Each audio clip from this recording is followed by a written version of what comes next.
हाय, कुछ ही दिन बचे हैं यूपीएससी एग्ज़ाम को. So here are 5 important things to do just before our UPSC exam और with focus towards CSAT पे फोकस रहेगा हमारा. पहली चीज़ जो हमें करनी चाहिए, बिलीव करना चाहिए कि we can easily clear the exam, we can get a good score in the exam. और ये चीज़ हमें मैनिफेस्ट भी करनी चाहिए. मैनिफेस्ट मतलब हमें इमेजिन करना चाहिए कि हम एग्ज़ाम हॉल में बैठे हैं और कंफर्टेबल तरीके से comfortably we are answering all the questions and कोई स्ट्रेस नहीं है, कोई टेंशन नहीं है एग्ज़ाम हॉल में, और एक बढ़िया स्कोर भी आ रहा है. तो ये बिलीव और मैनिफेस्ट वाली प्रोसेस चलनी चाहिए और this will boost your confidence going into the exam. Second thing is revise major chunks.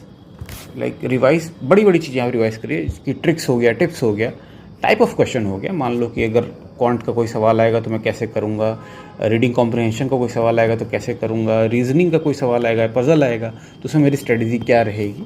ये सब चीज़ें आप रिवाइज करिए. ये कुछ जो मेजर चीज़ें हैं, हर एक क्वेश्चन पे जाने का टाइम नहीं है, तो ये मेजर चीज़ें आपको अभी रिवाइज करने का टाइम है और ये करना चाहिए.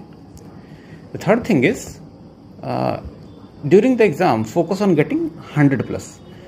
एग्ज़ाम में हमको 33% चाहिए सिर्फ, मात्र, यानी 66 आउट ऑफ 200 चाहिए मात्र क्वालिफाई करने के लिए. बट आपका टारगेट होना चाहिए कि 50% आप मतलब सही करके आएँ. अटैम्प्ट उससे थोड़ा ज़्यादा हो सकता है और नहीं भी आ रहा एग्ज़ाम में तो पैनिक नहीं होना, लेकिन ये आपका टारगेट होना चाहिए. This should be your target. क्योंकि थोड़ा बहुत मार्जिन ऑफ एरर लेके चलना चाहिए. अगर आप 35% स्कोर करके आएंगे और एक ही दो सवाल गलत हुआ तो मतलब हो सकता है क्वालिफाई ना करें. तो ये आपका टारगेट होना चाहिए. थोड़ा एक्स्ट्रा अटैम्प्ट, थोड़ा इंटेलिजेंट गेसेस भी यहाँ पे किए जा सकते हैं इस टारगेट तक पहुँचने के लिए.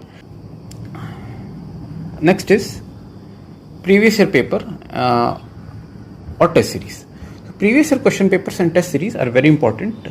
तो अगर आपने नहीं किया है प्रीवियस ईयर पेपर, तो 2023 का सीसेट का पेपर, चाहे 2022 का, अगर आपने एक दो सवाल इसमें से किए भी हैं तब भी कोई बात नहीं. आपको ये एग्ज़ाम सेटिंग में ये पेपर आप लोग को अटेम्प्ट करना चाहिए.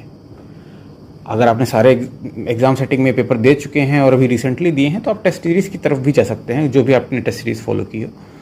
बट प्रेफरेंस ये रखिए कि अगर प्रीवियस ईयर पेपर आपने नहीं दिया है पूरा एग्ज़ाम सेटिंग में तो इसको करिए. This will give you the idea कि ऐसा ही होना है एग्ज़ाम. यूपीएससी ही ने ही बनाया था ये प्रीवियस ईयर पेपर भी, तो एक आपको आइडिया लग जाता है जनरलाइज कि कैसा है. अगर आपने प्रीवियस ईयर पेपर दे दिए हैं तो टेस्ट सीरीज़ की तरफ से एक या मैक्सिमम 2 पेपर लगा सकते हैं. इतना ही टाइम बचा है क्योंकि, तो ये कर सकते हैं. And the last point is consolidate and build confidence. तो कंसोलिडेट करना बहुत ज़रूरी है. आपने कई चीज़ें पढ़ी हैं, क्वांट की कई चीज़ें पढ़ी हैं, इंग्लिश के लिए कई चीज़ें पढ़ी हैं, रीजनिंग के लिए कई चीज़ें पढ़ी हैं, अलग अलग चीज़ों के लिए.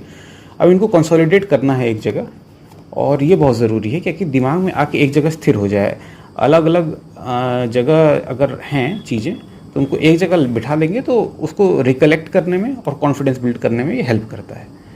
तो प्लीज़ डू दैट. और ये रिवीजन से ही आएगा और ये थोड़ा बहुत प्रैक्टिस से भी आता है, बट फिलहाल अभी आप रिवीजन पे, मेजर चंक्स पे ध्यान दीजिए.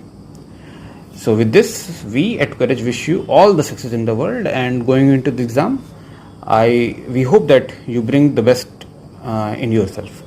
इसी के साथ अगर आपको कोई भी डाउट हो, कोई भी क्वेरीज हो, please leave it in the comment section और contact us on our Telegram channel.